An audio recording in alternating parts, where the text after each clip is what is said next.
Well, the European Union is scrambling to tackle a growing food scandal. Officials are calling for DNA testing across Europe for horse meat sold as beef. A routine test in Ireland last month found horse meat in food labelled as beef.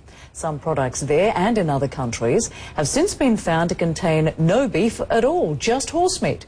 Authorities say there is no health risk, but it could be fraud. EU officials met Wednesday, and our Nick Robertson has the details.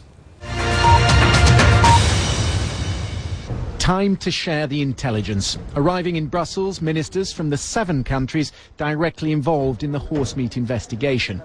Since January, when the first strains of horse DNA were discovered in a beef burger in Ireland, 18 countries have been forced to withdraw products that contain significant volumes of horse meat. Norway and Germany the latest. The scale and complexity of the problem is now much greater than first envisaged. In fact, there were very few details given on where the investigation had got to. What we did get was a new plan to better understand just how widespread the problem had become. And so the European Commission has come up with a recommendation. From the 1st of March, there will be a new testing regime. First, the testing of all processed beef products for equine DNA. And secondly, the testing of horse meat across the Union for the banned chemical phenylbutazone, also known as BUT.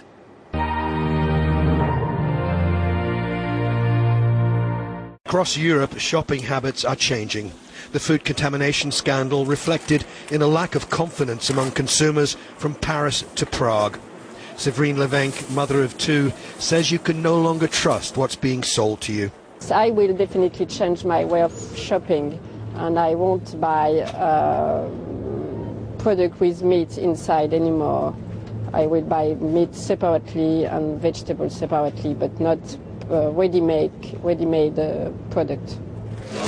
In Brussels, agriculture ministers were meeting to discuss the horse meat scandal that now affects 16 countries across the European Union.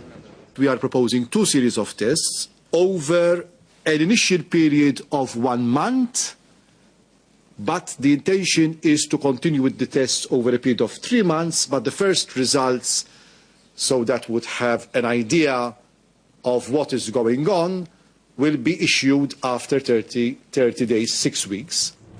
The scandal has thrown light on the shadowy world of EU food production. Initial investigations by French officials reveal that Pujol bought frozen meat from a trader in Cyprus. The trader had received it from a Dutch food supplier who'd purchased it from 2 Romanian slaughterhouses. Back in France, Pujol supplied the meat to a Luxembourg factory where it was sold on under the Swedish-based brand Findus.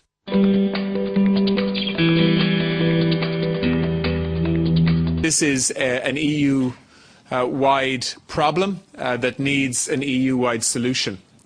And whereas the primary responsibility for enforcement of traceability, of labelling rules, of regulations around protecting consumers in the food supply chain rests with individual member states, there is, of course, also a coordinating role from a policy point of view for the Commission.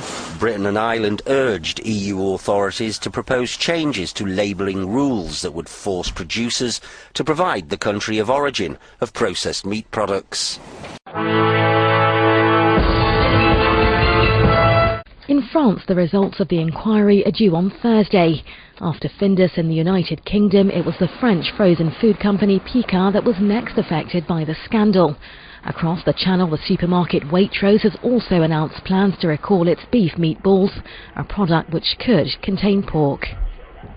Back in Brussels, France and Britain were in agreement on one possible solution. We hope that the European regulation evolves so that where the meat actually comes from is displayed on the labelling of cooked dishes.